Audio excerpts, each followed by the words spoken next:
जैसे ये वाला चैप्टर है, आप देख रहे हैं कि मैथ में केवल इतने ही चैप्टर हैं जो आपको पढ़ने हैं। उत्तर प्रदेश पुलिस में केवल इतने चैप्टर हैं। संख्या पद्धति हो गई, सरलीकरण हो गया, दशमलव भिन्न हो गया, लासा मासा हो गया, अनुपात, प्रतिशत, लाभ हानि, छूट, साधारण चक्रवृद्धि ब्याज, औसत, समय काल, समय दूरी, क्षेत्रफल और आयतन। अब क्या है कि जैसे सबसे जो इम्पोर्टेंट चैप्टर हैं उसको लेकर चलेंगे पहले, हाँ, जिससे आना ही आना है ना। तो सबसे पहले हमने इस चैप्टर को लिया है लास्ट वाले को, क्योंकि यहाँ फार्मूले हैं और पिछली 2 क्लासों का वीडियो आपको दिया था बना के हमने, उनको खूब तैयार करो। 2 वीडियो पड़ी हुई हैं तो उनको तैयार करो। यहाँ से पहला हमारा ये है क्षेत्रफल। तो 2 वीडियो में हमने केवल आपको क्या बताया था, फार्मूले ही सिखाए थे। तो उन फार्मूलों को याद करें। आज से हम स्टार्ट करते हैं क्वेश्चन। तो पहला क्लास है एरिया का। आप एरिया पे काम करो 2 से 3 दिन और पूरा इसी में लग जाओ। 2 से 3 दिन किस में लग जाओ, एरिया। इसी पे जोर लगाना है पूरा, एरिया पे। तो अगर 2-3 दिन इस पे काम करते हो तो ये बढ़िया हो जाएगा चैप्टर, ठीक है ना। तो देखते हैं, ये देखिए, अब आप ध्यान से देखना। एक क्वेश्चन है, कुछ नहीं करना, बस आप पढ़ के आओ। क्षेत्रफल के जितने फार्मूले हमने आपको सिखाए हैं पहले 2 वीडियो में क्लास में, तो उन्हें आप बढ़िया से तैयार करो, ठीक है ना। हर क्वेश्चन के साथ फिर हम फार्मूला सिखाते चलेंगे, कम क्वेश्चन हो पर क्लियर लेके चलो। 18 नंबर की बात है और 18 क्वेश्चन आप आराम से कर सकते हो। तो जैसे देखें ध्यान से, ये पहला क्वेश्चन लिखा है। अब हमने कहा था कि फार्मूले तैयार करके आओ। क्या करके आओ, फार्मूले। तो बस क्वेश्चन को ध्यान से पढ़ें, ध्यान से समझें। लिखा है 2 वर्ग। कितने वर्ग, जिनके परिमाप दिए हैं। इतना क्वेश्चन है केवल। 2 वर्ग जिनके परिमाप दिए हैं। तो परिमाप, अब जैसे वर्ग है, ये याद करें, हमने आपको सिखाया था कि वर्ग जो होता है जिसकी चारों भुजाएं क्या हो, बराबर हो, ये वर्ग होगा। इसका परिमाप होता है, वर्ग का परिमाप, सबको जोड़ दो, 1 2 3 4a हो गया। वर्ग का परिमाप कितना हो गया, 4a हो गया। तो वर्ग के परिमाप को आपने लिख लिया 4a। अब यहां पे आते हैं, तो ये क्या चीज दिया हुआ है, परिमाप। एक इसी तरह का और वर्ग होगा ऐसे, जिसका परिमाप,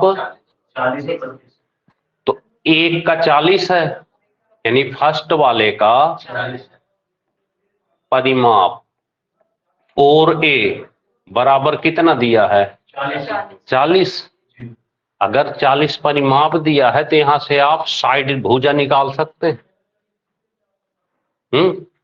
इस पूरा जोड़ दो तो 40 है, तो एक कितनी होगी, कितनी कितनी होगी ये है, 10-10 होगी कि नहीं, कितनी होगी, 10-10। तो a बराबर, ये जो पहले वाला आ गया वो 10 सेंटीमीटर का आ गया। समझ में आई बात कि नहीं, कितना आ गया भाई, ये 40 है तो 10 10 10 10 10 20 30 40। अब यहां से 1 2 3, ये यहां पर दिया है 32, तो ये कितनी कितनी होगी, 8 होगी, 8 8 8 8। तो यहां से अब दूसरे वाले का 4a बराबर 32 दिया हुआ है, तो a बराबर कितना हो गया। अब आपकी समझ में आ गई चीज कि एक की है 10 और एक की है 8। एक की कितनी हो गई, और एक की 8। कोई दिक्कत नहीं। तो पहली जो हो गई वो 10 हो गई और दूसरी 8 हो गई। अब लिखा है कि दोनों के वर्गों के क्षेत्रफल, दोनों वर्ग के, तो इसका क्षेत्रफल कितना होगा? 100, क्योंकि क्षेत्रफल तो भुजा का स्क्वायर होता है, तो इसका हो गया 100। इसका कितना होगा? ए स्क्वायर दूसरे वाले का होगा 64, होगा कि नहीं? अब इसमें से इसको घटा दो, वो 64 हो गया। इसमें से इसको घटा दो, 36 आ गया। अब 36 आ गया तो तीसरा वर्ग बन गया ऐसे, तो 36 इस पूरा स्क्वायर है ये, तो भुजा कितनी होगी? 9 की 6, 9 कैसे होगी? अरे कैसे 9 चौको 36, ए स्क्वायर है ये, तो ए बराबर 6 नहीं होगी, तो ये कितना हो गया? 6 हो गया। तो 6 हो गया, 6 हो गया, 6 हो गया। अब इसका बस क्षेत्रफल ही बताना था, तो हमें यहाँ पे अच्छा परिमाप बताना है। क्या बताना है? तो इसका परिमाप कितना होगा? बताओ परिमाप कितना होगा? है तो मतलब परिमाप ही समझ में नहीं आया कि होता क्या है। परिमाप क्या कहते हैं? परिमाप क्या होता है? आप बताओ क्या होता है परिमाप? चारों की योग, तो कितना हो गया? 1 2 3 4 हैं, तो ऐड करो तो कितना होगा? 24 नहीं होगा इसका? कितना हो गया? 24 हुआ। फिर से एक बार देखिएगा, थोड़ा सा ध्यान लगाओ, चीजों पे ध्यान नहीं लगाएंगे तो मजा नहीं आएगा। देखिए अब सुनिएगा, नमस्ते, अब ध्यान से सुनना। ये लिखा है कि 2 वर्ग के परिमाप, किसके? 2 वर्ग हैं, तो देखो एक वर्ग हम इसके लिए बना देते हैं ऐसे, एक वर्ग हम इसके लिए बना देते हैं ऐसे।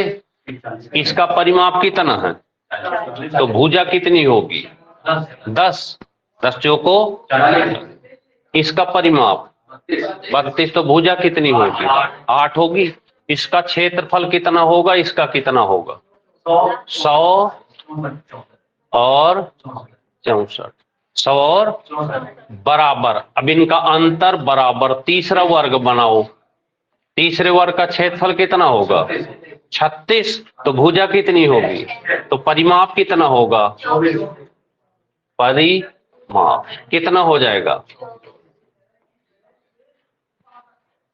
आया समझ में कि नहीं? रट लो इनको।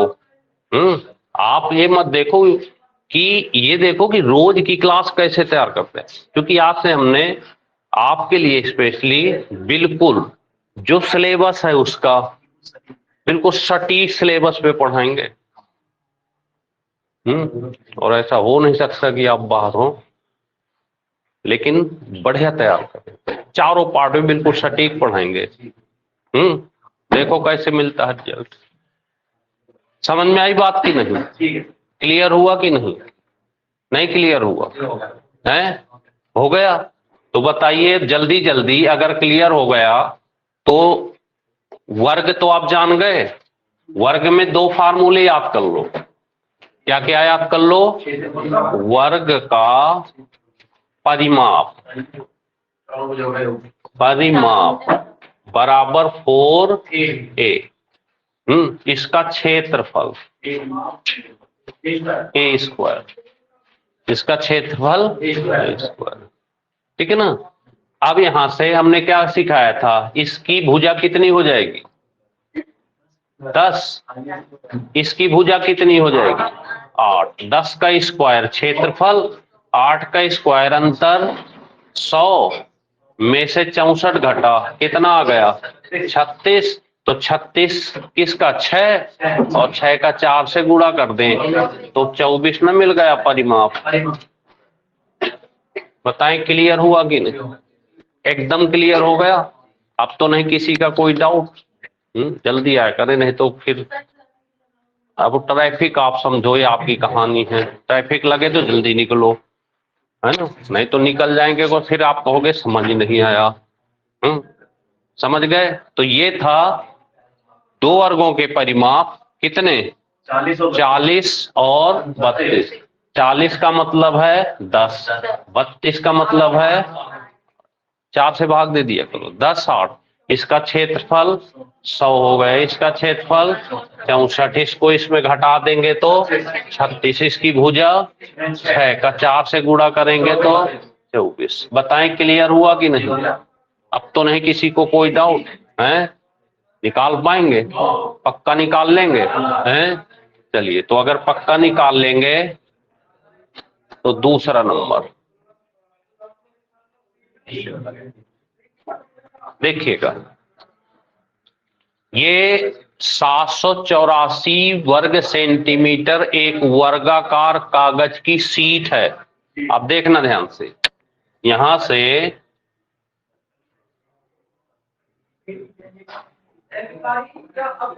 एक शीट है,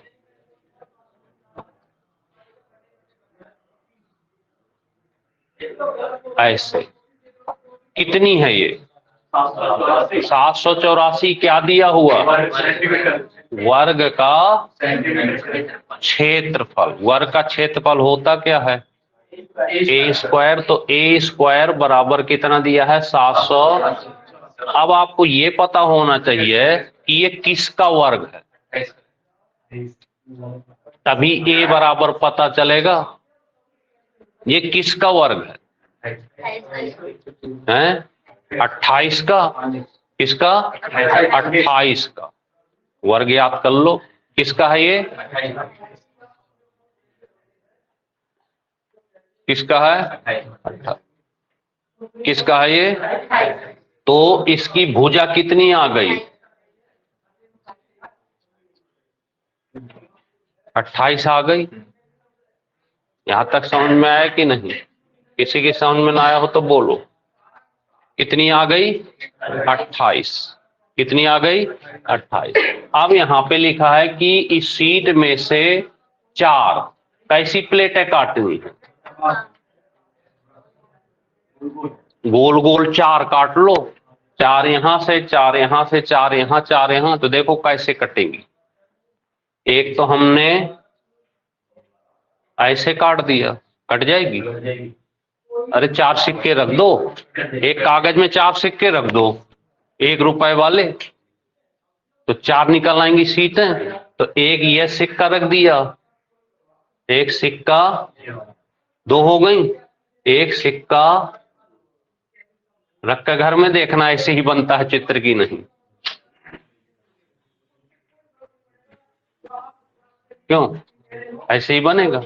एक सिक्का यहाँ, एक सिक्का यहाँ, एक सिक्का यहाँ, एक सिक्का यहाँ। हमने क्या कर दिया? 4 सिक्के रख दिए।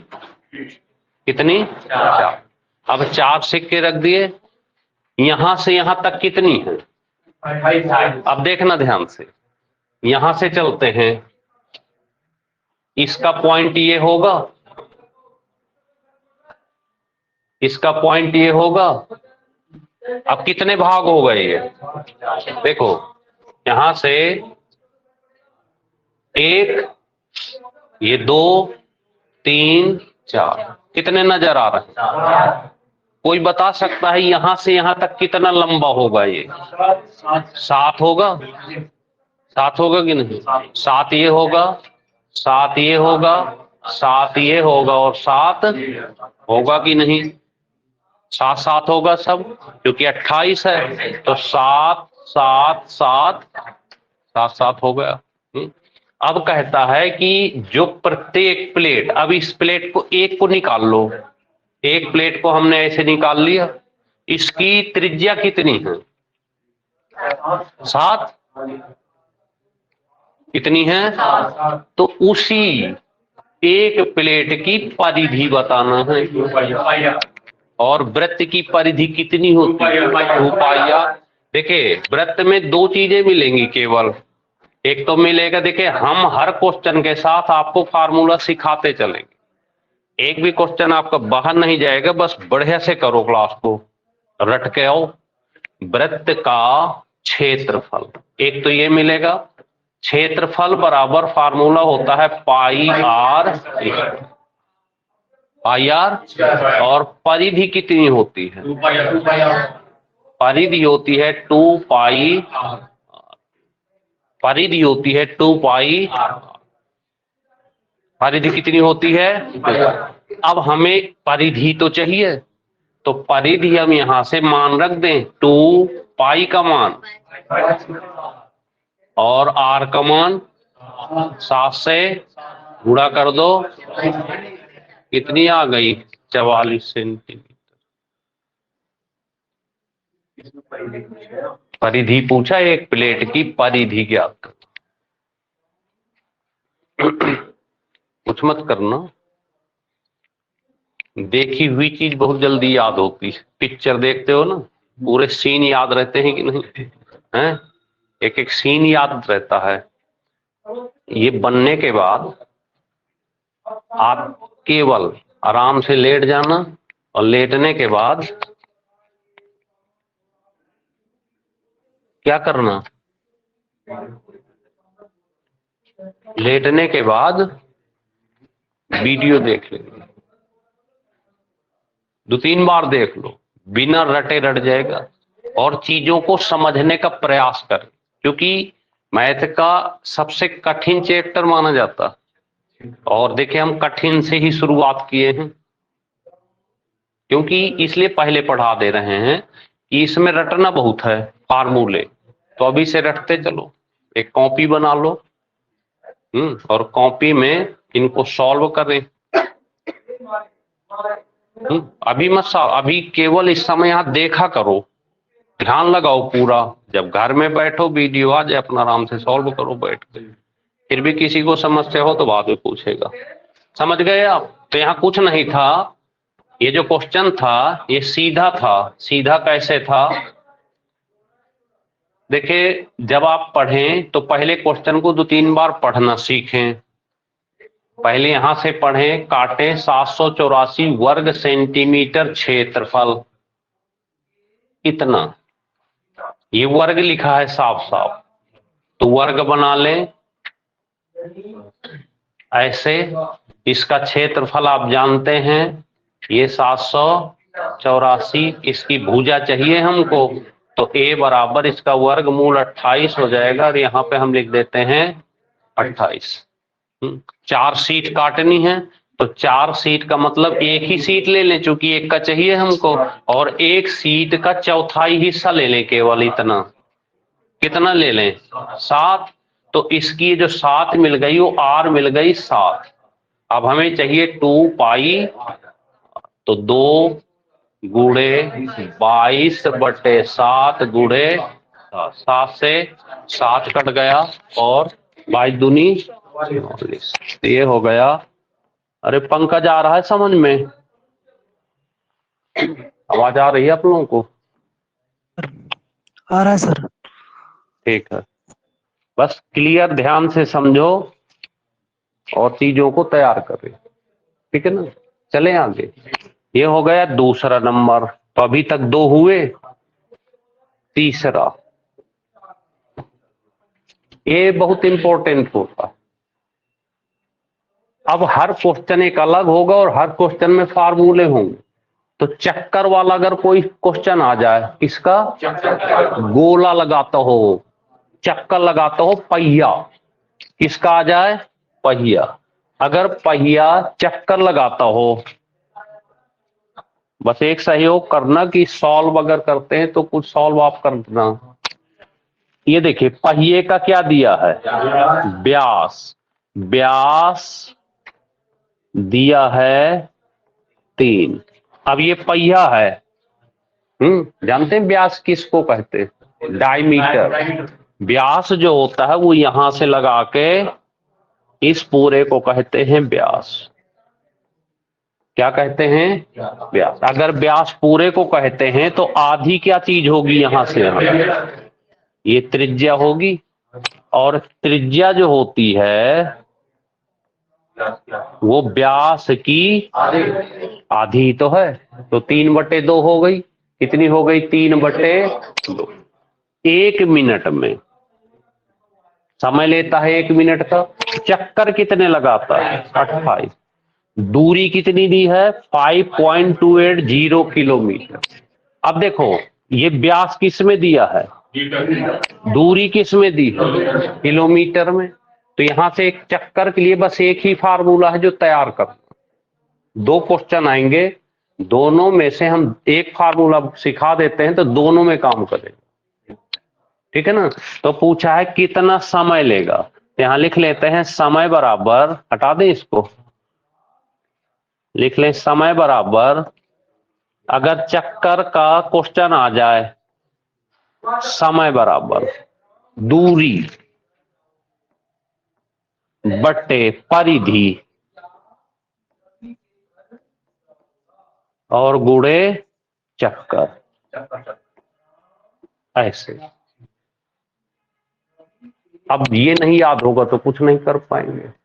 दूरी कितनी दी है 5.28 गुणे 1000 कर लें, 1000 क्यों किए, क्योंकि ये किलोमीटर है तो मीटर में बदलना, बट्टे 2, 22/7, आर कितनी है 3/2, और कितने चक्कर लगाता है 28 चक्कर। तो यहां पे लिख देंगे, समझ गए आप।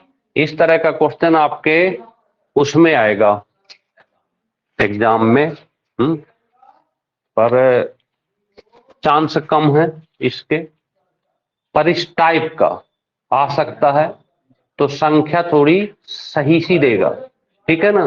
तो क्या करेंगे, अब आपके ऊपर छोड़ देते हैं, आगे हल करोगे इसको, तो इसे यहां से यहां तक क्या करना है आपको, हल करना, और आंसर आ जाएगा 20 मिनट।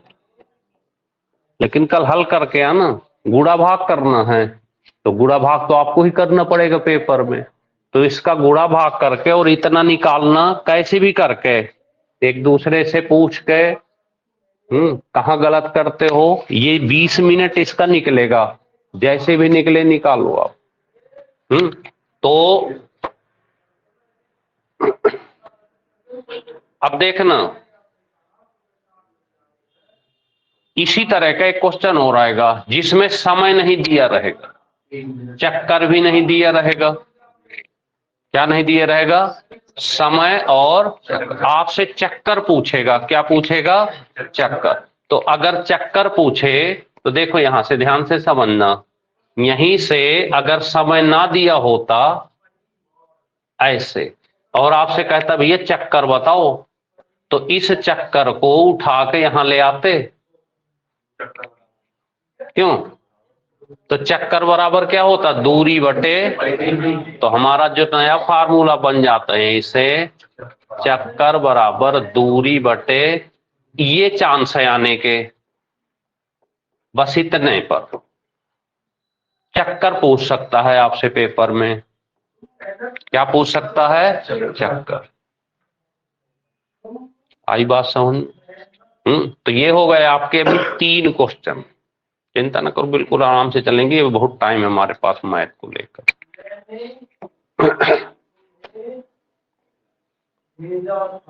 चौथा नंबर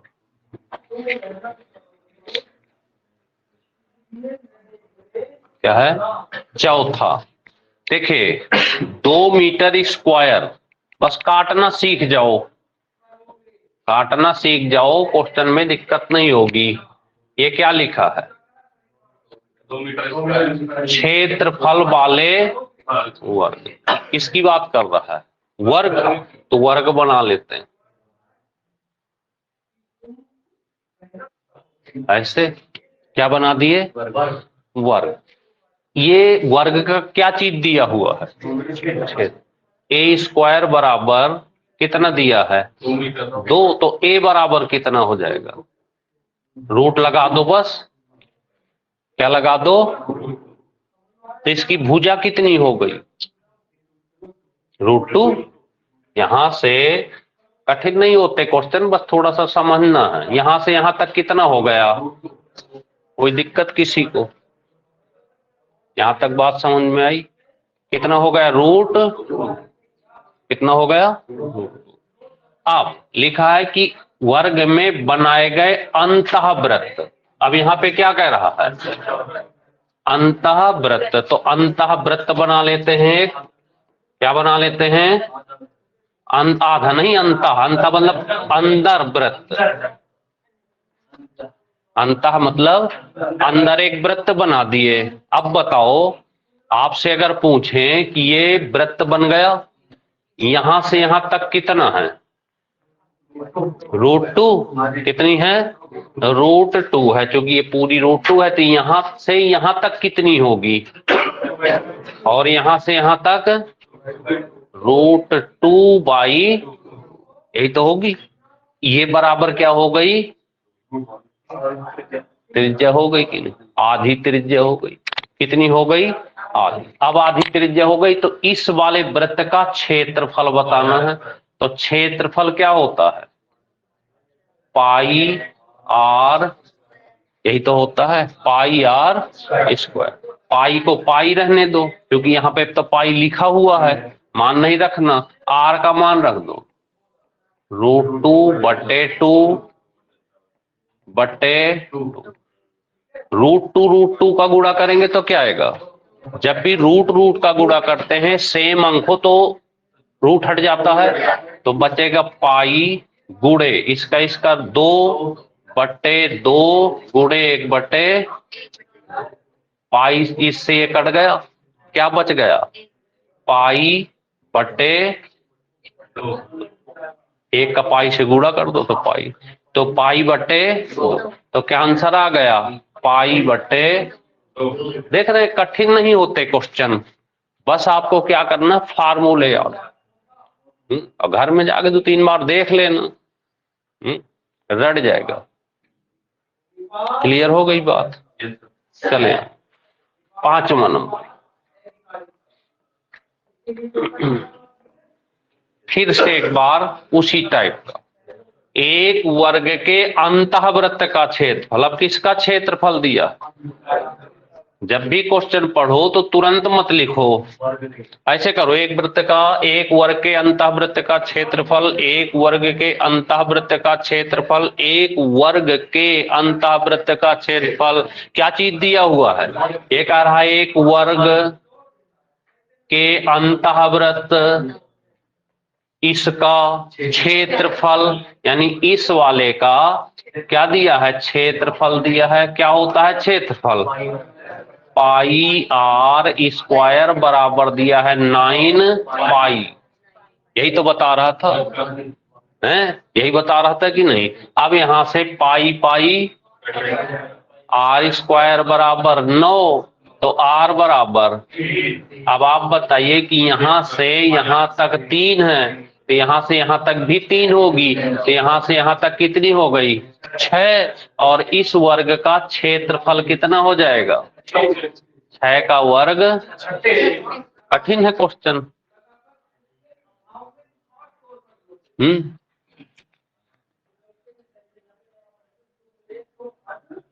बस आपको पढ़ना है ध्यान से।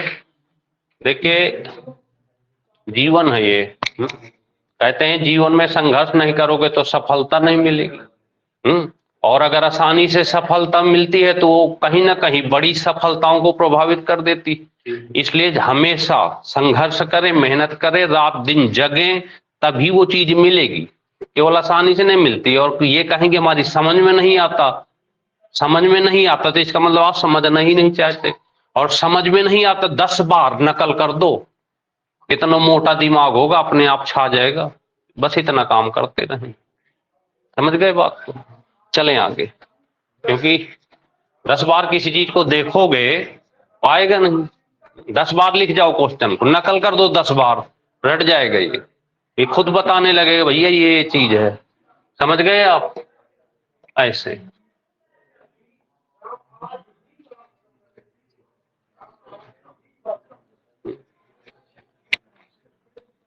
बस केवल जो है 5 क्वेश्चन कर लाना। आप कर लाओगे 5 हैं, यहां से सिखाएंगे आगे। आराम से ले लो, 2 दिन लगे 3 दिन लगे नहीं 2 4 दिन का टारगेट है एरिया का, खत्म हो जाएगा। तो 4 दिन में आपको खूब मौका देंगे, तो 4 दिन में खूब क्लियर करो। तो बताइए 5 क्वेश्चन क्लियर करके लाओगे? लाना ही पड़ेगा, ठीक है ना। चलें, तो क्लियर करके लाना। 5 है तो ये कम से कम 15-16 क्वेश्चन, और हम आपको भेज देंगे, ये आगे करते रहना, लेकिन हम पढ़ाएंगे इनको आगे।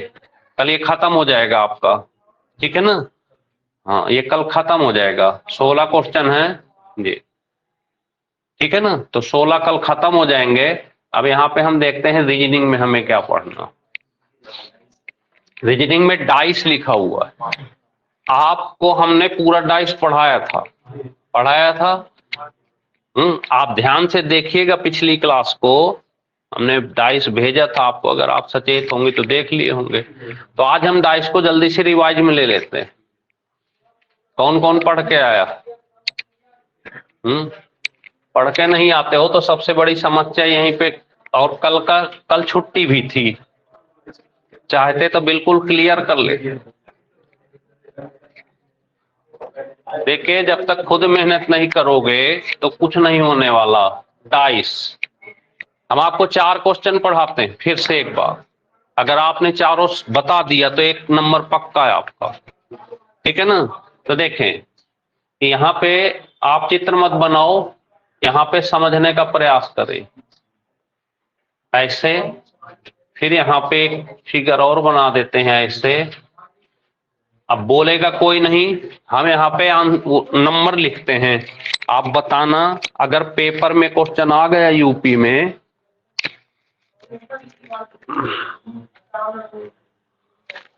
यहाँ पे हमने लिख दिया 6, यहाँ लिख देते हैं 3 है, और यहाँ लिख देते हैं आपका 5, 1 4 2, ऐसे लिख दिया। ऐसे आ गए, बनाएगा पेपर में। अब यहाँ पे क्वेश्चन आ गया 3 के विपरीत, ऐसे आ गए 3 के विपरीत। ऑप्शन रहेंगे 2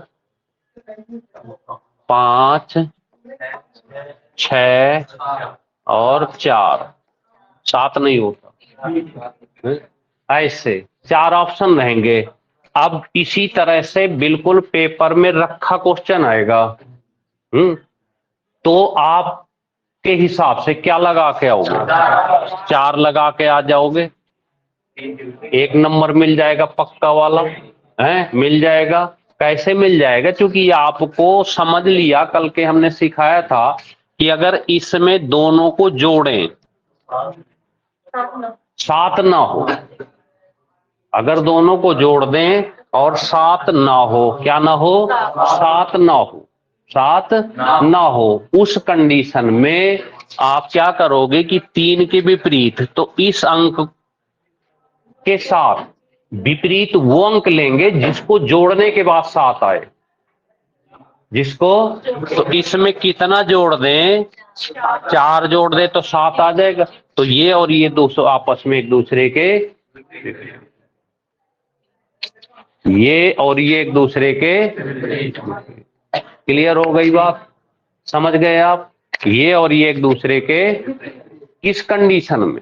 उस कंडीशन में कि इसको जोड़े तो 7 नहीं होना चाहिए, इसको जोड़े तो 7 ना हो, इसको जोड़े तो 7 ना हो। उस कंडीशन में विपरीत अंक हमेशा क्या होते हैं? जोड़ 7, जोड़ 1 हो गया। 4 सिखाएंगे, रट लो एकदम से। 56-57 क्वेश्चन रीजनिंग आती है। देखिए, हम आपको कहां से जीत दिलाएंगे। मैथ कमजोर है, घबराने की कोई बात नहीं। आप रीजनिंग बढ़िया से तैयार करो, हिंदी हम आपकी बहुत बेस्ट वाली कराएंगे, और जीके बिल्कुल सिलेबस पे लेकर चला जाएगा। जो सिलेबस है, बस उस सिलेबस को ध्यान से देखना। हम सिखाते रहेंगे कि आपको पढ़ना क्या, किस तरह से पढ़ना, बस इतनी सी कहानी, ठीक है। तो यहाँ पे दूसरा क्वेश्चन लेते हैं, फिर तैयार हो जाओ दूसरा बताने को। एक और चित्र बनाते हैं, बस 4 ही पढ़ाना है, और घर में बैठ के किया करो काम। जब जानते हो कि 1 नंबर ये चैप्टर देगा, ऐसे आपको नहीं चित्र बनाना,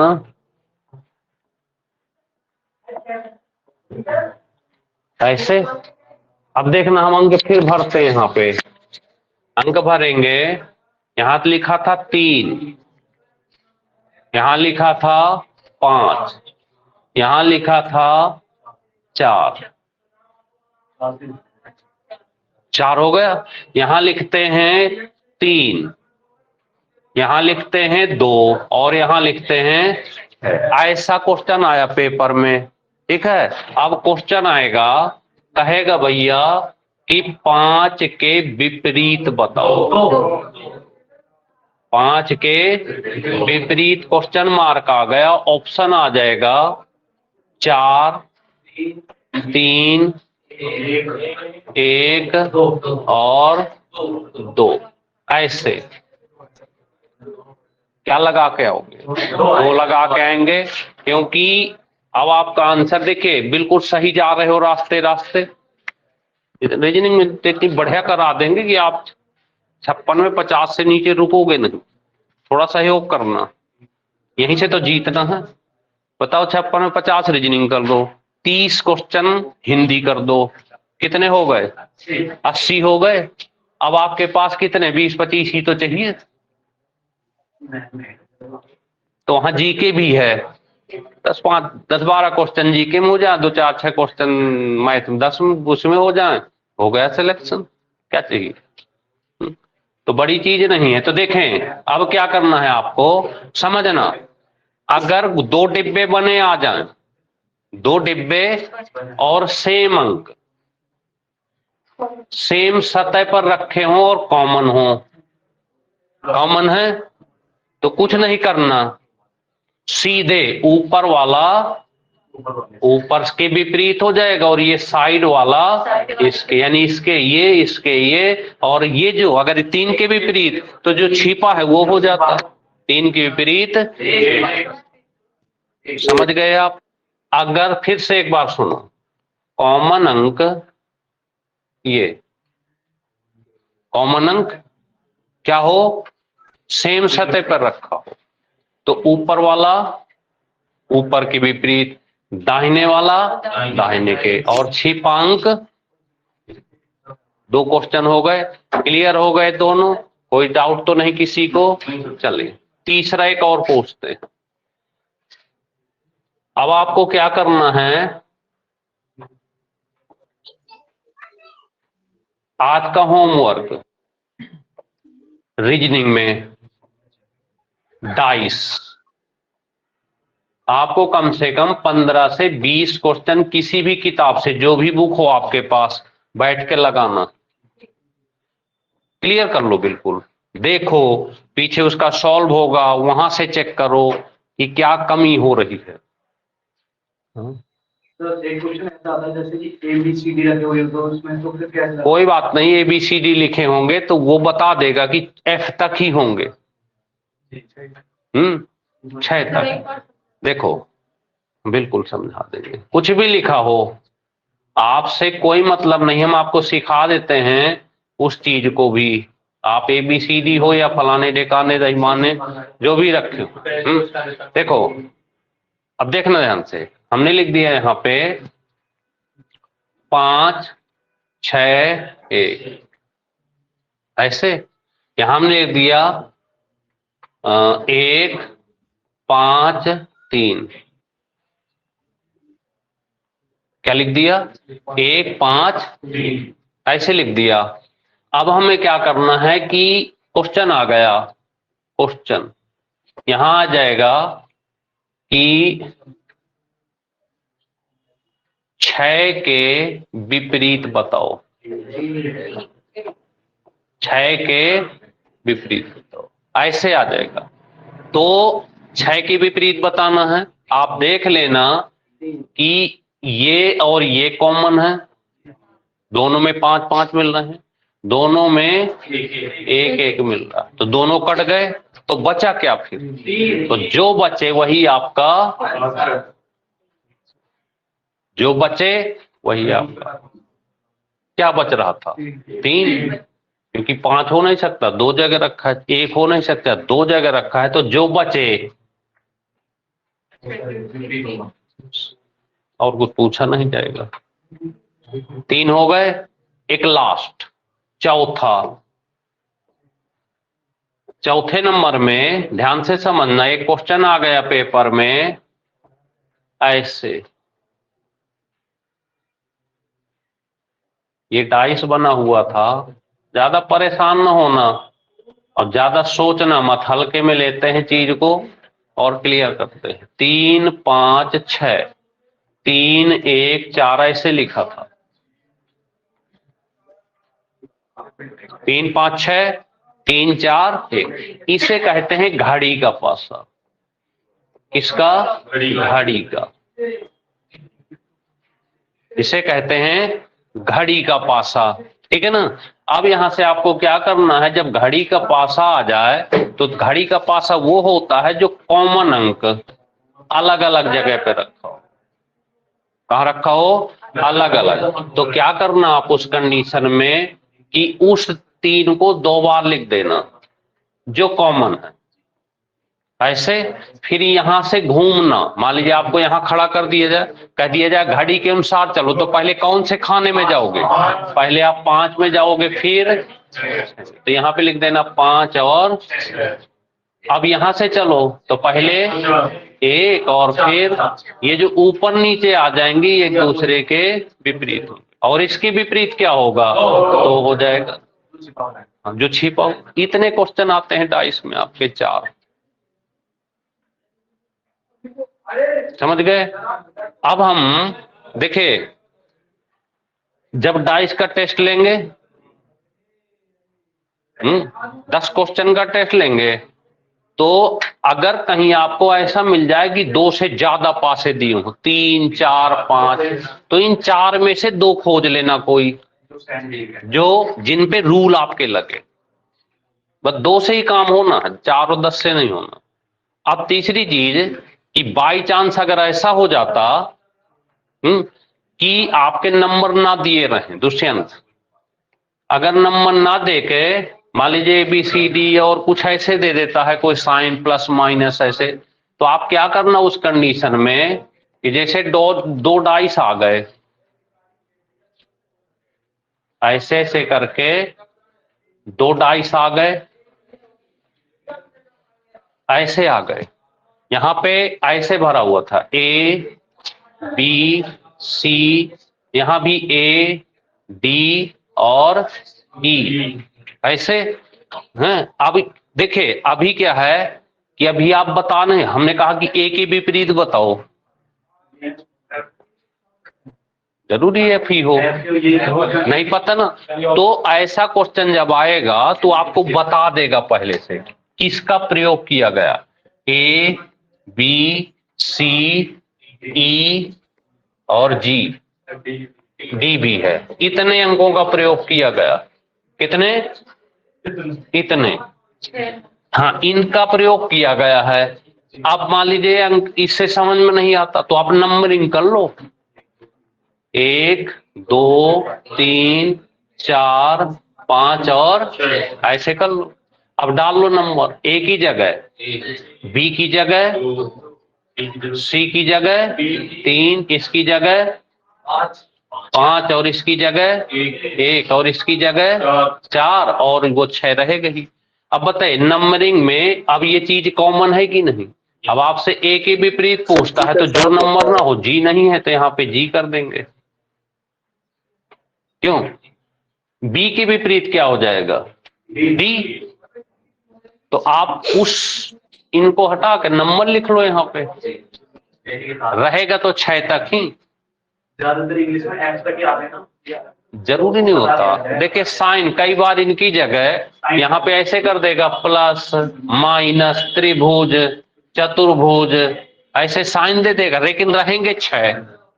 अगर कोई अंक गायब करेगा साइन तो वहां बता देगा, और अगर गायब नहीं करेगा तो फिर पूरे के पूरे ज्यों का त्यों रखे होंगे, और पूरा ज्यों का त्यों रखा हो तो साइन पे हम पता नहीं कर सकते, गायब पे ही पता। तो इस तरह से ये है टोटल आपका रीजनिंग। तो आज का होमवर्क क्या है आपका? एक दिन में एक चैप्टर, एक दिन में एक चैप्टर, और कल या आज एक टेस्ट हो सकता है पास का, ऑनलाइन ही होगा। टेस्ट ऑनलाइन ही लेंगे तभी ना पता चलता है हमको कि आप कर रहे हो कि नहीं है। तो याद रखना, एक टेस्ट किसका? डाइस। ज्यादा नहीं, बस 10 क्वेश्चन। तो आप चेक करते रहना, हम डाल देंगे इस टेस्ट को, डाइस का 10 क्वेश्चन, आप करना बैठ कर, बता देंगे आपको। चलें आगे।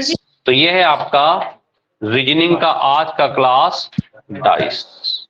देखिए थोड़ा करें, अच्छा करें, बिल्कुल क्लियर लेके चलें। तो आपके पास देखिए 2 सुनहरे अवसर हो गए। अब सुनिएगा, आपको कल क्या करना है, कल तक के लिए आपको ये होमवर्क है, क्षेत्रफल के फार्मूले याद करके आना है। जो क्लास हमने इसके पहले अभी 1-2 दिन पहले डाली थी, इन पर संबंधित उनको तैयार करना। और आज के 5 क्वेश्चन, आज के कितने थे? 5 क्वेश्चन ये, और प्लस डाइस। बस इतना काम है आज का आपका, कोई ज्यादा है? आप अगले 10 दिन में सबसे आगे निकल जाओगे। बस तैयार करो, ये मत देखो कि करना क्या, बस ये देखो कि जो सिखाएगा उसको कर लो आप। बहुत होता है भी एक महीने। तो किसको तैयार करके आओगे? डाइस और क्षेत्रफल के फार्मूले। क्षेत्रफल के फार्मूले जिसके पास ना हो तो किताब सबके पास है, नोट सबके पास है। आप ग्रुप में जाना, सबसे पहले मैथ की किताब में फार्मूले पढ़े हैं शुरू वाले चैप्टर में, ना होंगे तो हम और डाल देंगे, ठीक है ना। चलें आगे, थोड़ा सा जीके पढ़ लेते हैं। देखिए जीके में ये तो चलता रहेगा, हम आपको जीके में सिलेबस दिखाएंगे क्या थी, हम बात। तो जीके में 2 डिजाइन बनाओ आप, हैं? क्या करे हो आप? मोस्ट ही बताएंगे। ये तो रोज देखे, ये तो इसलिए सिखाते रहते हैं कि कम से कम एक बार हम सुना देंगे, आप पढ़ लोगे, सुन लोगे, तो क्या पता वहां पे डायरेक्ट हिट मिल जाए। फायदा होता है 10 मिनट देने का, ठीक है। अब बकाया हम सिलेबस के हिसाब से आपको जीके बताते चले। तो यहाँ पे 10, 20, 50 क्वेश्चन है, जल्दी से नजर मार लेते हैं। भारतीय इतिहास में एक वंश था गुप्त, सुने हैं गुप्त वंश? तो हमारे यहाँ जो गुप्त वंश था, तो उससे संबंधित क्वेश्चन है आज के। गुप्त वंश, ये गुप्त वंश, ये जो है 319 में श्रीगुप्त घटोत्कच शुरुआत किया था। कब की बात है ये? 300 ईस्वी, 319। अब यहाँ पे जो लिखे गए हैं वो बिल्कुल क्रीम क्वेश्चन है, बात ना करो, क्रीम क्वेश्चन है ये। तो क्रीम क्वेश्चन में देखिए 319 ईस्वी में गुप्त वंश ने चंद्रगुप्त क्या जारी किया था? गुप्त संवत। हाँ, शक नहीं, शक संवत तो कनिष्क। देखिए ये गुप्त संवत की बात है, यहाँ पे एक संवत और जारी हुआ था, शक 78 ईस्वी। कौन सा? 78। एक संवत और आया था, हिजरी संवत, लिख लो इनको, हिजरी 622। और एक और आया था विक्रम संवत। कौन सा? विक्रम। ये कब आया था? 58 BC। इस तरह से 3-4 संवत आए हैं। तो अगर कोई भी संवत पूछता है तो आप बता सकते हो कौन कौन से। गुप्त संवत, शक संवत कनिष्क ने शुरू किया था, हिजरी सम्मत और विक्रम सम्मत। हाँ, 58-57 के आसपास की बात है ये, बीसी। हाँ, बीसी मतलब बिफोर क्राइस्ट, बिफोर क्राइस्ट। हाँ, सबसे पुराना है ये, क्योंकि पैगंबर मोहम्मद साहब का जन्म तो 520 में हुआ था ना, और 622 में संवत जारी। गुप्त वंश के संस्थापक किसे माना जाता है? श्री गुप्त को। गुप्त वंश का संस्थापक, गुप्त वंश का वास्तविक संस्थापक कौन था? चंद्रगुप्त प्रथम। वो तो केवल संस्थापक, काम नहीं इसने कुछ किया होगा। फिर अगला है गुप्तों की सरकारी या दरबारी भाषा। तो इसका मतलब है कि प्राचीन काल से संस्कृत चली आ रही थी। पर गुप्त काल में उन्होंने अपनी भाषा को किस में बनाया? सरकारी भाषा कौन सी? संस्कृत। उसके बाद तो कभी संस्कृत रही नहीं, अब तो कहीं की है भी नहीं। उत्तराखंड ने जरूर शामिल किया संस्कृत को। तो संस्कृत कब की भाषा थी? गुप्त काल। फिर आगे बढ़ते हैं। प्रयाग प्रशस्ति, बहुत इंपॉर्टेंट मिलेंगे क्वेश्चन, आप देखना। प्रयाग प्रशस्ति की रचना हरिसेन, और हरिसेन किसके समय था? समुद्रगुप्त। समुद्र था, हाँ ये समुद्र था, और समुद्र के साथ गुप्त भी लगा था। वही तो समुद्रगुप्त हो गया, सागर जैसा समुद्रगुप्त है। हरिसेन किसका कवि था? समुद्रगुप्त। ये हरिसेन की तो बात चल रही थी, अब ये भी सिखा भी रहे हैं कि समुद्रगुप्त, और तुम चंद्रगुप्त बता रहे हो हैं। अब ये भी सिखा रहे हैं ना। हरिसेन किसका कवि था? भारत में सबसे पहले चांदी के सिक्के चंद्रगुप्त द्वितीय ने, सबसे पहले चांदी के सिक्के, गुप्तों का राजकीय चिन्ह गरुड़। देखिए, हर समय हर किसी का एक राजकीय चिन्ह होता है। जैसे हमारे भारत का इस समय अशोक स्तंभ है ना, उसी तरह से इनका भी तो हर किसी का एक क्या होता है? साइन होता है। ये हमारा साइन है, वही दिखेगा चारों तरफ। तो जैसे इस समय भारत का, उसी तरह गुप्तों का रहा। गुप्त काल में सोने के सिक्के को क्या कहते थे? गुप्त काल में, आज पूरा गुप्त ही है, एक एक टॉपिक क्लियर करा देंगे, आप बढ़िया कर लोगे। गुप्त संवत के समकालीन संवत किसे माना जाता है? वल्लभी संवत। इसके बाद आगे बढ़ते हैं। कौन गुप्त शासक ऐसा था जो बीड़ा, संगीत का प्रेमी था? समुद्रगुप्त। समुद्रगुप्त को कहीं कहीं बीड़ा बजाते हुए दिखाया जाता मूर्ति में, तो इसे कहते हैं समुद्रगुप्त जो है संगीत का बड़ा प्रिय शासक था। समुद्रगुप्त किस वंश का था? गुप्त वंश का। किस गुप्त ने हूणों को पराजित किया? स्कंदगुप्त। इसका मतलब अगर भारत में गुप्तों के समय पूछे कि हूणों का आक्रमण कब हुआ था, किसके समय, तो क्या बता दोगे आप? स्कंदगुप्त। किसके समय? स्कंदगुप्त के। अगला क्वेश्चन है, किसके दरबार में संस्कृत साहित्य के 9 महान कवि रहते थे? चंद्रगुप्त द्वितीय। किसके? चंद्रगुप्त द्वितीय। सबसे प्राचीन मंदिर कहाँ का? सांची। कहाँ का? सांची। सांची की स्तूप सुनते हो ना, वही। तो चंद्रगुप्त विक्रमादित्य के 9 रत्न, 9 रत्न आपने पढ़े हैं में सबसे महत्वपूर्ण कौन था? कालिदास। कालिदास संस्कृत के बहुत बड़े विद्वान थे, है ना। कालिदास, बिना पढ़ा लिखा कालिदास बन गए महान विद्वान। एक लड़की से शादी हो गई थी, कालिदास। मतलब कालिदास की ऐसी कहानी है ना, जिस पेड़ में डाल में बैठे थे, तो जैसे ये डाल है ऐसे इधर बैठी इधर से काट रहे थे, मतलब उधर साइड बैठे इधर से काट रहे, तो कटती तो साथ में गिरते कि नहीं। तो देखो यार, ये से बड़ा मूर्ख तो हो ही नहीं सकता दुनिया में कोई। तो उसी से, और जो लड़की की शादी कराए थे जिससे वो बहुत विद्वान थी, हैं, तो सिखा पढ़ा कर करा दिए शादी। और जब गई लेके तो देखी कि यार महा मूर्ख आदमी है। उसका नाम था विद्योतमा। तो उसने क्या किया कि छत से धक्का दे दिया। अब कालिदास चले नीचे।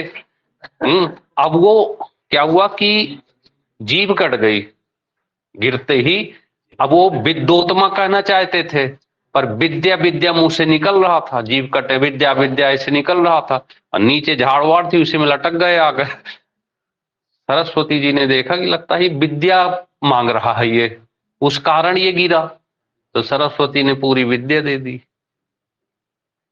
बन गए महान। तो कब किसको क्या चीज मिल जाए पता है आपको? नहीं ना पता, समय का कोई भरोसा नहीं, कब वर्दी कैसे मिल जाए। अगला है त्रिमूर्ति का निर्माण किसके समय हुआ? कायस्थ। कायस्थ जो है श्रीवास्तव लोग को कहा जाता है। कायस्थ शब्द का प्रथम उल्लेख ओसम स्मृति। अमरकोश, अमरकोश के रचयिता अमर सिंह कहाँ रहते थे? बुद्ध का सबसे लंबा भाषण कहाँ हुआ था? किस गुप्त शासक को कविराज कहा गया? समुद्रगुप्त। प्रयाग प्रशस्ति से गुप्त वंश के शासक के बारे में जानकारी मिलती है किसकी? क्योंकि प्रयाग प्रशस्ति हरिसेन का लिखा, और हरिसेन किसके समय था? उसी की चर्चा करेगा वो। अब जैसे क्वेश्चन है ना, बढ़िया वाले क्वेश्चन है, सब घर में जाकर नोट कर लेना, एक बार पढ़ लेना। मंदिर निर्माण के साक्ष्य गुप्तों के समय से। समुद्रगुप्त किसका पुत्र था? मम्मी का नाम, किसका नाम? सती प्रथा का प्राचीनतम अभिलेख, सबसे महत्वपूर्ण क्वेश्चन है, एरण से मिला था। कहां से? स्मिथ ने, ये भी बहुत इंपॉर्टेंट, स्मिथ ने भारत का नेपोलियन किसे कहा था? समुद्रगुप्त। तो क्वेश्चन आता है कि भारत का नेपोलियन, तो आधुनिक ढंग का सबसे प्राचीन मंदिर देवगढ़, देवगढ़ का 10 अवतार, देवगढ़ झांसी के आसपास देवगढ़ का 10। फाहियान, कायो फू, फाहियान की रचना कायो। अजंता एवं बाघ की गुफाओं का निर्माण किसका शासकों ने? प्राचीन भारत में शिक्षा शास्त्र पर कौन सा ग्रंथ? चरक। किस अभिलेख में समुद्रगुप्त को अश्वमेघ यज्ञ करने वाला बताया गया? भीतरी अभिलेख। कौन सा? कायस्थों के देवता कौन थे? चित्रगुप्त। कायस्थों के देवता चित्रगुप्त। तो ये 32 क्वेश्चन है। अब आप देखना, कोई टेस्ट वगैरह करते रहना, तो देखना इनमें से ढेर सारे क्वेश्चन आपको पेपरों में मिलेंगे। जो हम यहाँ पे अब बनाएंगे वो बिल्कुल आपके सिलेबस के अनुसार क्रीम क्वेश्चन होंगे, ज्यादा नहीं बनाएंगे। 30-32 क्वेश्चन कर सकते हो आप, कर सकते हो कि नहीं? कर सकते हैं। चलें। देखिए होता क्या है कि हर एग्जाम का एक सिलेबस होता है, हर एग्जाम का एक सिलेबस होता है। तो यहाँ जैसे जीके में है, जीके में कुछ टॉपिक दिए गए हैं, ठीक है ना? तो जीके में अगर हम ध्यान से उनको देखें, जीके के टॉपिक को, तो एक हमारा स्टैटिक जीके का एकदम क्लियर टॉपिक दिया है, कला एवं संस्कृति। कला एवं संस्कृति।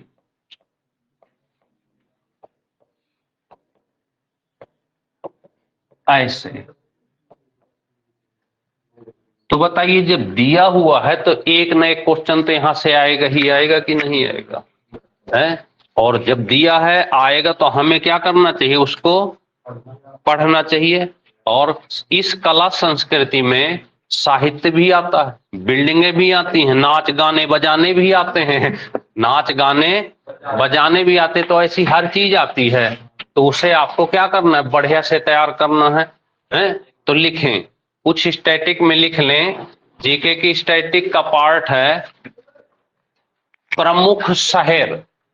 आज का टॉपिक है प्रमुख शहर और उसके निर्माता।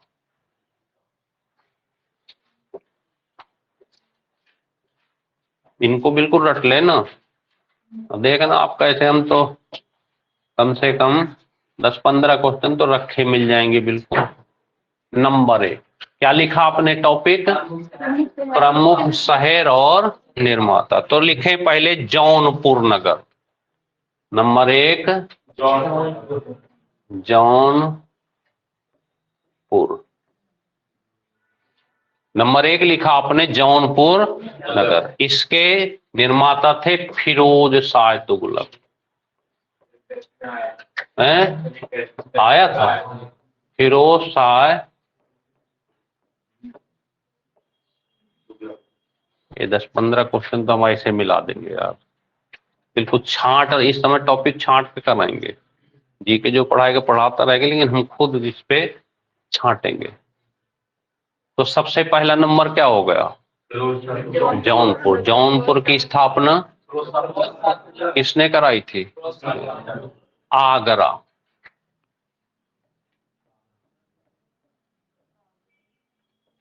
सिकंदर लोदी। सिकंदर लोदी। बताएं जौनपुर को किसने बनाया था?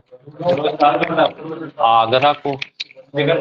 जौनपुर को, आगरा को।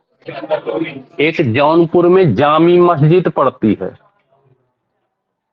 जामी मस्जिद। कौन सी? कहाँ पड़ती है? इसको बनाया था हुसैन शाह सरकी ने। हुसैन शाह सरकी किसने बनाया था? हुसैन शाह। अब आप बताइए बिना देखे, जौनपुर किसने बनाया था? आगरा। जामी मस्जिद, जामी मस्जिद है कहाँ? कहाँ पर है? एक जौनपुर में और चीज पड़ती है, लिख लें, लाल दरवाजा। कौन सा? लाल दरवाजा। लाल दरवाजा क्या पड़ती है? कहां पर है ये भी आपका।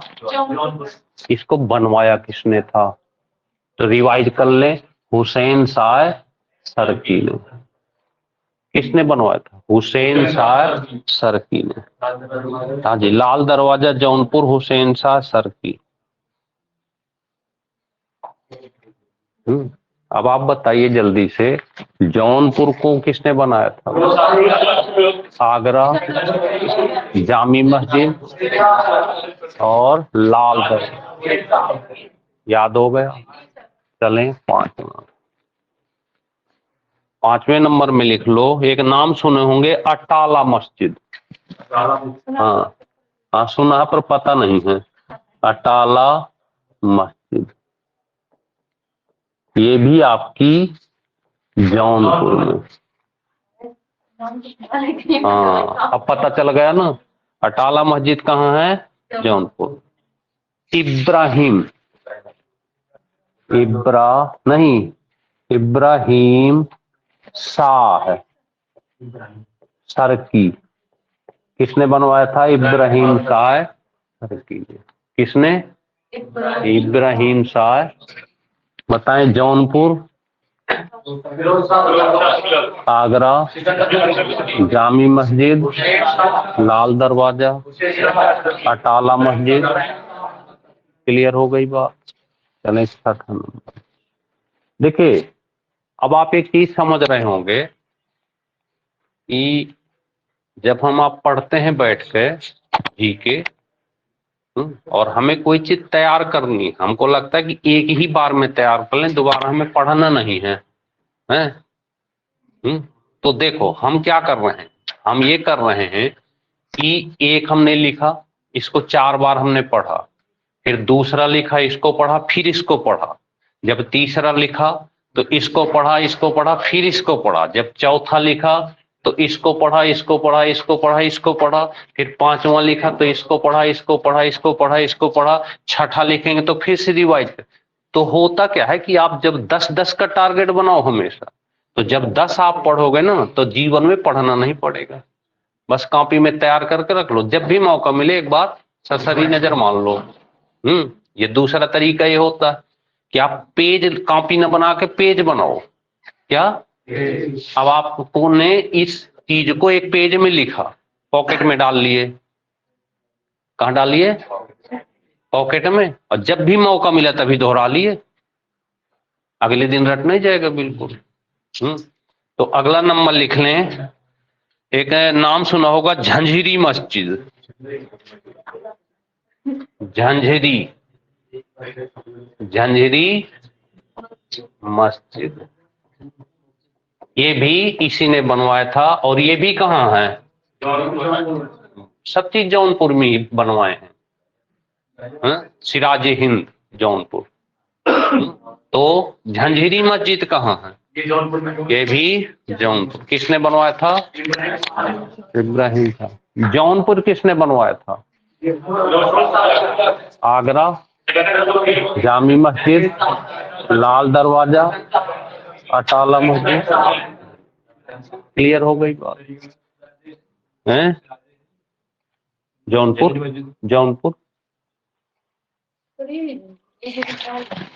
हाँ जी, झंझरी, यही ऊपर वाला, हाँ, इब्राहिम शाह। और लास्ट है जामा मस्जिद, दिल्ली वाली नहीं, क्योंकि हम यूपी पढ़ रहे हैं। जामा मस्जिद एक पड़ती है बदायूं में। कहाँ पे? दिल्ली वाली तो जानते ही हो आप, पर हम तो यूपी का पेपर देने जा रहे हैं ना, तो मेन यूपी पढ़ रहे हैं। और इसको बनवाया था इल्तुतमिश ने, इल्तुतमिश, इल्तुतमिश गुलाम वंश का शासक था ये। इल्तुत, ब्रैकेट में दिल्ली आएगा और यूपी आएगा। हाँ ऐसे आएंगे ना, तो लिख देना यहाँ पे। तो ब्रैकेट में बदायूं लिखा रहे तो किसने बनवा दिया था। तो इस तरह से कितने हो गए? ये 7 टॉपिक हो गए। अब बताइए 7 याद हुए कि नहीं? क्लियर हो गए? कोई दिक्कत किसी को? आगे बढ़ें। बाबरी मस्जिद किसने बनवाया था? अयोध्या तो इस समय चल ही रहा है टॉपिक है, तो बाबरी मस्जिद को बनवाया था बाबर ने। किसने बनवाया था? बाबर ने। तो सबको पता है, ठीक है ना। चलें आगे, हटा दें इसको। क्लियर हो गए? चलिए अब इनको क्या करना? रिवाइज करना।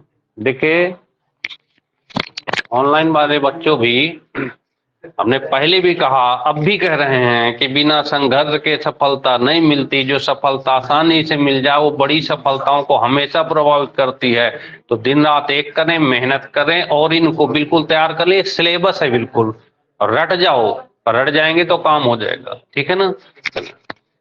अगला टॉपिक बढ़ते हैं, हटा दें इसको। चलें कुछ और लिख लेते हैं, फिर से शुरुआत करते हैं। कहां से? स्टार्टिंग से। एक से। अब बंद कर दो बाद में। आप देखो, लिखने पे ध्यान रहेगा तो लिखोगे, हम तो रटा ही रहे हैं ना। और बाद में फिर जब क्लास बंद हो जाए तो सोचना कि मुझे कितने याद हैं। लिख तो कभी भी सकते हो, है? ठीक है ना। तो अगला नाम है फतेहपुर सीकरी। फतेहपुर सीकरी किसने बनाया था? अकबर ने।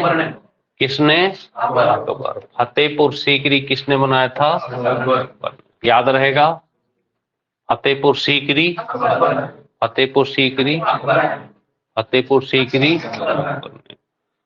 हम्म 2 किले लिख लेते हैं, आगरा और इलाहाबाद। अब तो प्रयागराज हो गए, इलाहाबाद। आगरा और इलाहाबाद के किले किसने बनवाया था? अब देखिए उत्तर प्रदेश की बात चल रही है ना। तो इसको भी, तो बताइए फतेहपुर सीकरी किसने बनाया? आगरा और इलाहाबाद के किले किसने? क्लियर हो गई बात। एक क्वेश्चन और आता है, जहांगीरी महल, जहांगीरी महल, और ये पड़ता है आपका आगरा में। कहाँ पड़ता है? अच्छा बताओ, ये फतेहपुर किसने बनाया था? आगरा और इलाहाबाद के किले, जहांगीरी महल भी अकबर ने बनाया। अकबर महान शासक था। देखिए अकबर क्या था, सुन लीजिए 1 मिनट में। अकबर का जो भारतीय इतिहास में शासन रहा है वो मुगल वंश का शासक था। पहली बात इसका, इसने 1542 से 1605 तक इसका जीवन काल है। कब से कब तक? 1542 में जन्म हुआ और 1605 में चल बसे। तो अब बताइए 1542 से और 1605 के बीच की जो भी कहानी होगी वो किससे जुड़ी होगी? तो अगर इतिहास में आप बताइए, इतिहास कंफ्यूज नहीं हो सकता? हो सकता, क्योंकि जो भी कहानी आप इस बीच की पढ़ोगे, कब से कब तक?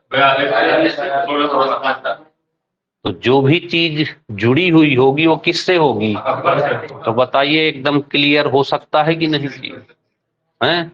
कोई कंफ्यूजन होने की बात ही नहीं। 1542 से 1600 कोई भी क्वेश्चन आ जाए तो गेस कर सकते हैं कि ये अकबर था इस समय, अकबर को लगा सकते हैं।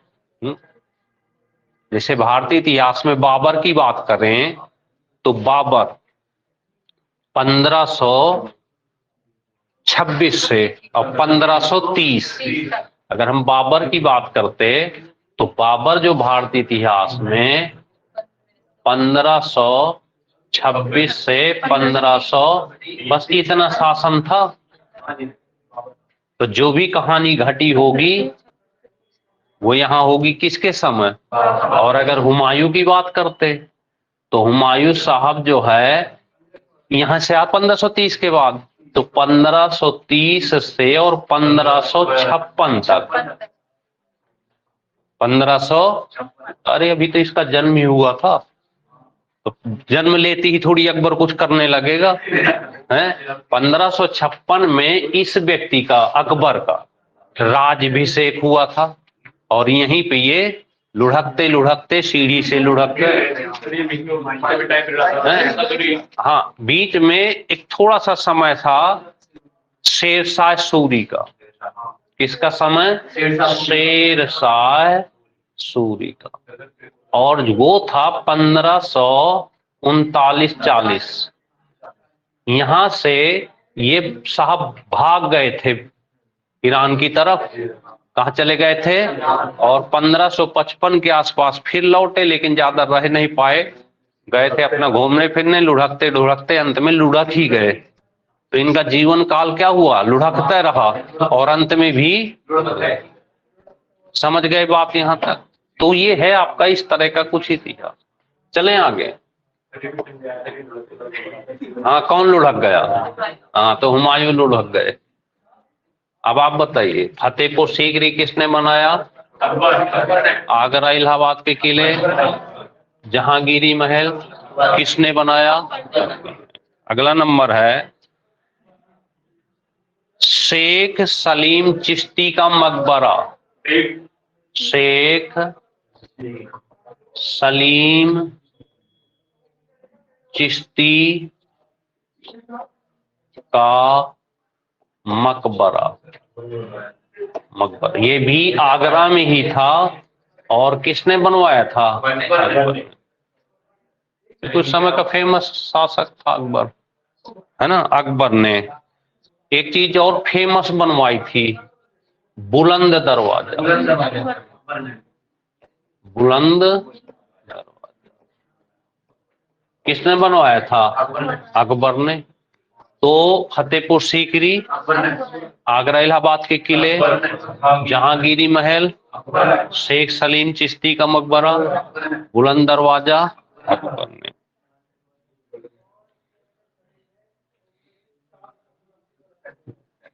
चले आगे। एक है जोधाबाई महल। जोधाबाई महल। तो जितने भी महल की बात आए, बीरबल महल, खास महल, ये सब किसने बनवाया था? अकबर ने।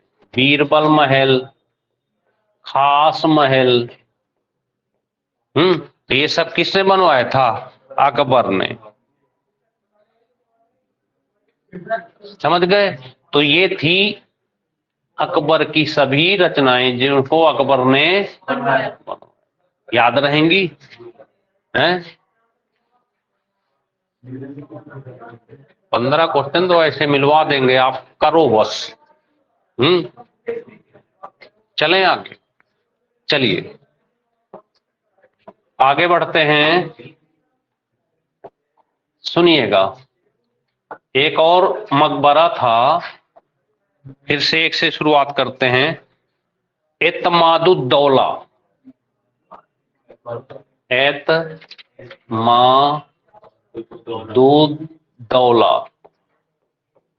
का मकबरा, क्या नाम है? एतमादुद्दौला का मकबरा। इसको बनवाया था नूरजहां ने। किसने बनवाया था? नूरजहां ने। एक और है अकबर का मकबरा, अकबर का मकबरा, ये बहुत आता है, ये सिकंदरा में है। कहाँ? सिकंदरा में। अकबर का मकबरा कहाँ है? सिकंदरा में। इसको किसने बनवाया था? जहांगीर ने। किसने? जहांगीर। अब बताइए, एतमादुद्दौला का मकबरा, अकबर का मकबरा, ये कहां पर, किसने बनवाया था? जहांगीर। किसने? जहांगीर ने। ताजमहल किसने बनवाया था? लिखना नहीं, सबको पता, ताजमहल से सब लोग परिचित हो। अगला आता है, आगरा के किले में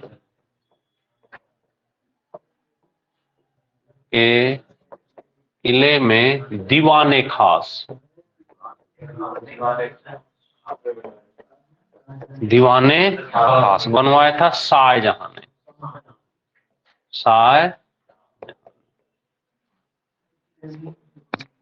समझ गए आप? तो इस तरह से दो दो टॉपिक आप लेते रहें और तैयार करते रहें, कर लाएंगे। तो आज के 2 टॉपिक है जीके में। आया समझ में कुछ? इन्हें याद कर लो, है ना। लड़कियों की बहुत कम मेरिट जाती है, वो तो उतना ही करती चले। हैं? कितनी? 300 में से 200 के आसपास कर लो, 180, 90, 200। लेकिन अभी कुछ नहीं बता पाएंगे, क्योंकि अभी क्या है ना, अभी तो फॉर्म भरे जा रहे हैं। जब फॉर्म भर जाएंगे, लड़कों की स्थिति ये सब, तब पता चलेगा। अभी तो भरे जा रहे हैं, है ना। तो इतना कर लेना, बस मेहनत करते चलें, देखें आगे क्या होता है। बहुत है आज के लिए। टेस्ट अगर कोई लेते हैं बच्चों ऑनलाइन वाले, उनको भी बताते चलें। आप लोग ऑनलाइन वाले बच्चों, इस क्लास के बाद एक टेस्ट हुआ करता है आपके ग्रुप में, जो ऑनलाइन नहीं होता।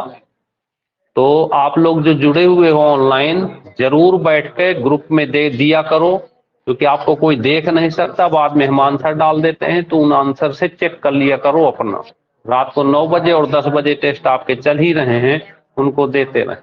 तो अभी क्लास के तुरंत बाद एक टेस्ट होगा जीके का, जिसे आप सबको देना, ठीक है ना। चलिए एक क्वेश्चन मेहनत था। करते रहो। जी हेलो, एक क्वेश्चन था सर, डाइस का। हाँ डाइस का क्वेश्चन है, हाँ, बनाए सर एक 5 ऐसा तारीख करो बनाए कुल, सुनो, जी। हेलो। हाँ जो भी समस्याएं हुआ करें, तो ऑनलाइन का मतलब होता है कि जो समस्याएं हो, अपनी समस्या को बनाओ, फोटो खींच के हमें भेज दो। अच्छा, हाँ, क्योंकि पासा इसका में है सर टाइमिंग, वो। किसी का भी हो, जो समस्याएं हो, जिसकी समस्या हो, तो समस्या का समाधान आप फोटो हमें भेज दो। कम से कम हम भी तो उस चीज को समझ लें, और फिर उसको क्लियर बताते चले। समझ गए आप? डाइस का टेस्ट कब होएगा? डाइस का टेस्ट आज या कल हो सकता है। तो उसके पहले जो समस्या, हम फोटो भेजो, हम क्लियर करेंगे आपको। सर वो डाइस बाद में आपने समझाया था वो समझ नहीं आया। क्या चीज नहीं समझ में आया? जो डाइस का लास्ट में ABC करके जो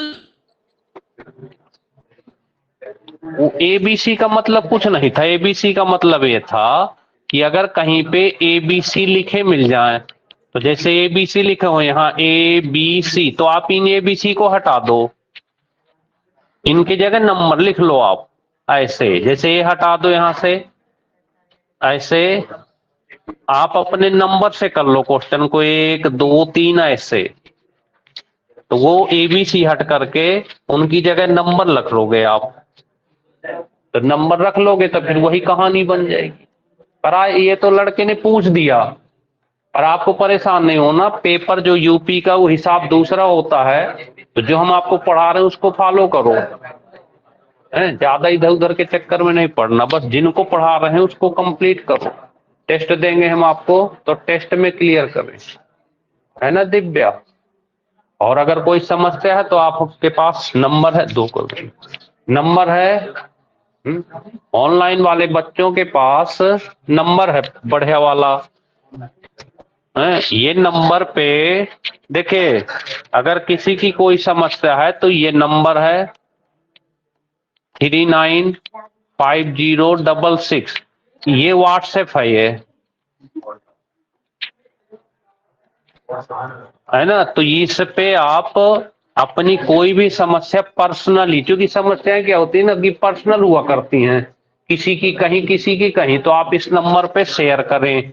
हो सकता है हम आपको सीधे फोन करके समझा दें, जरूरत ही ना पड़े किसी चीज की। पर आप से बताओ जो भी समस्या है, कम से हमें भी तो पता रहे कि क्या समस्या है। ठीक है ना? बहुत है, तो तैयार हो जाओ टेस्ट के लिए। जीके का भेजते हैं अभी। ओके, जय हिंद।